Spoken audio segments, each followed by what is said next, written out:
Is jy 'n braaivleisman of is jy 'n pizzaman? Dit hang af van die dag van die week.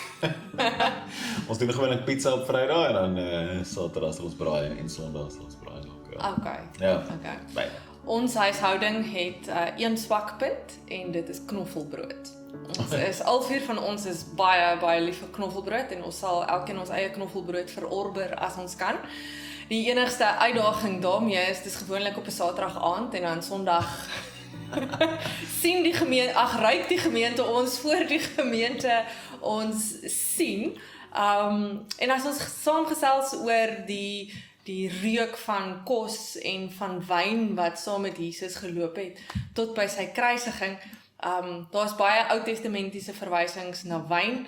Ek dink in jou boek het jy 'n baie mooi verduideliking van die beeld wat wyn of die simbool wat wyn eintlik is tussen die verbond tussen Israel, van die verbond tussen Israel en God. So wanneer die volk gehoorsaam is aan God, dan gaan dit goed in die wingerde, maar die oomblik wat die volk ongehoorsaam raak, dan bot die wingerd nie. Ja.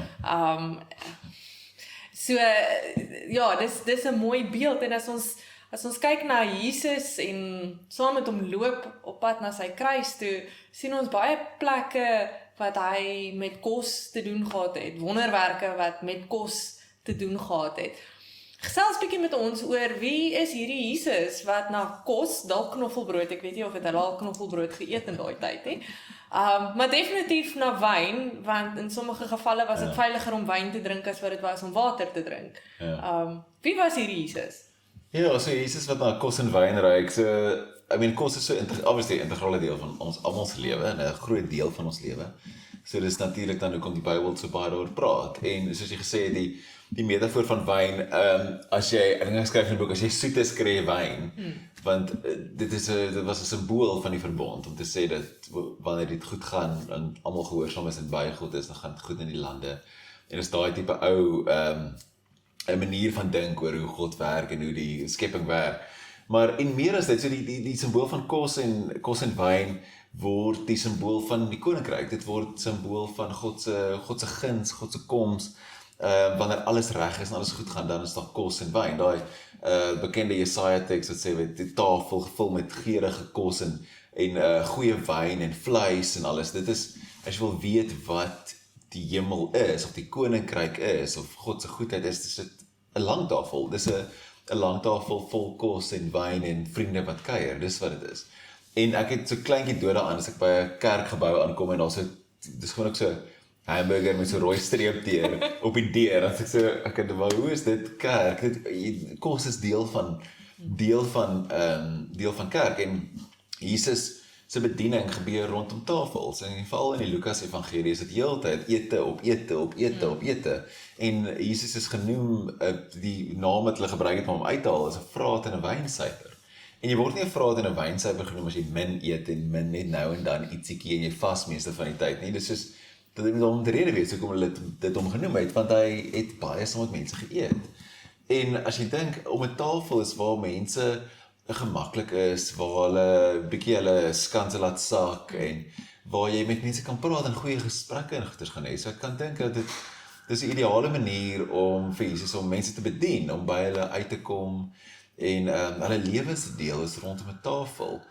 En Jesus gaan dan natuurlik so ver en hy sluit mense in by sy tafel wat nie veronderstel is om al te wees nie, volgens die reëls van die tyd. So dit is 'n laag van betekenis, die kos en die wyn.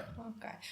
Ons lees Jesus se eerste wonderwerk, as ons die boek van Johannes lees, ek dink is Johannes 2, dat sy eerste wonderwerk het by 'n groot partytjie, 'n bruilofsfees gebeur. En daar het hy toe nou water en wyn met sy maat om so 'n bietjie kom aanhelp. En hom sê Jesus, dis nou tyd, jy moet nou hier help. En hy het water in wyn verander. En daar lê, jy het nou gepraat van die verskillende lae, daar lê ook verskillende lae aan hierdie wonderwerk, die eerste wonderwerk wat hy gedoen het. En die een laag daarvan gaan rondom die klipkruike waarin die wyn toe nou, of die water toe nou wyn geword het. Gesels 'n bietjie met ons daaroor. Ja, so dit is, ek dink daai is altyd my gunsteling wonderwerk. Jesus wat water in wyn verander. En die klipkanne, so die teks, as jy dit lees, dit sê, dis die klipkanne wat die Jode gebruik het vir hulle reiniging. En so daai is al 'n sleutel vir my tot die res van die verhaal ook. En Jesus se bediening is sy eerste wonderwerk in Johannes met tekens en van die mense sal sê maar daai wonderwerk is amper soos 'n proloog vir Jesus se bediening om te sê maar hierdie as jy sy hele bediening eintlik in een storie wil sien is dit wat dit is. Dis hierdie gebeurtenis. En in die klipkanne vir reiniging verwys na al die reinheidswette wat die Jode gehad het. Sommiges wat uit die wet uitgekom het, uit die Torah uitgekom het en sommiges wat hulle nog bygesit het eintlik om te sê maar wees in en wees uit. As jy rein is, dan mag jy in die heilige plekke ingaan. As jy onrein is, dan mag jy nie daar ingaan nie. En daar was baie spesifieke reëls oor wanneer is jy rein en wanneer is jy onrein en wat jy moet doen om te gaan van onrein na rein. En die waarheid of die moeilikheid van die ding is dat meeste mense kon nie bekostig om die reinheidswette te hou nie. Dit is te moeilik en te kompleks. So dan is hulle by uitstek net uitgesluit van die begin af. So hierdie klipkanne vir my is 'n simbool van daai hele stelsel wat mense uitsluit, wat sê hierdie mense is vuil en hierdie mense is skoon. En Jesus vat daai selfde klipkanne wat gebruik is vir daai stelsel en verander die water in wyn. En wyn maak die partytjie beter en groter en sluit meer mense in en gaan oor joviaal wees. En die Bybel praat ook van Psalm 104 sê die psalmskrywer weet dankie vir wyn wat 'n man se hart bly maak eintlik. En net so in die psalms ek daai so gunsteling psalms. So dankie vir wyn wat 'n man se hart bly maak want dit bring mense bymekaar. En dis wat Jesus doen. Is Jesus trek nie lyne nie. Hy vee lyne uit. Hy maak die partytjie groter, hy maak die tafel groter. Hy nooi nog meer en meer mense. So daai vir my is een van die sleutelkonsepte in daai verhaal. Ja. As ons nou dink aan Jesus wat na knoffelbrood en na wyn geryk het, waarvoor moet dit ons oë oopmaak in ons wêreld vandag? Daar's nie van om ons en hulle te wees nie. Dis net ons. En dit vir my is nou daai storie van wie sit om jou tafel? Wie is jy besig om in te sluit en wie is jy besig om uit te sluit?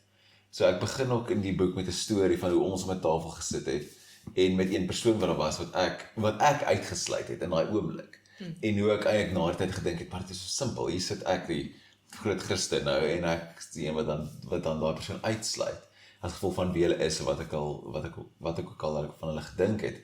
So en Jesus doen die teenoorgestelde. So kos en wyn nooi ons uit om die tafel groter te maak. Om net te sê maar hierdie mense mag nie hier wees nie want hulle is onrein, want hulle is vuil, want hulle is sondig, want hulle is nie soos ons nie, want hulle doen nie alles reg nie, hulle glo nie presies die regte goed soos ons dit glo nie, hulle is nou nie op die regte manier gedoop of wat ook al dit is nie. Dis soos vir Jesus maak dit saak dat almal by die tafel is.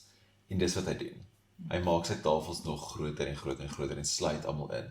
En ek dink die kwaadste wat Jesus is wanneer die mense uitsluit. Wanneer daar sisteme en goeders in plek is wat mense buite hou, wat hulle weghou van God af. En dis wanneer hy kwaad raak. Hoe beweeg hierdie reek ons? Hoe as jy praat van as ons volgers van Jesus is en ons volg hom nou tot by sy kruisiging, hoe beweeg dit ons om mense in te sluit? Wat kan ons prakties doen? As miskien het jy al iets gedoen. Hoe sluit jy mense in? So vir ons doen goeie soos, ons hou daarvan om soos 'n oop huis te run eintlik. So mense kan die hele tyd by ons huis inval en mense doen ook en kom braai en kom kuier en kom eet saam.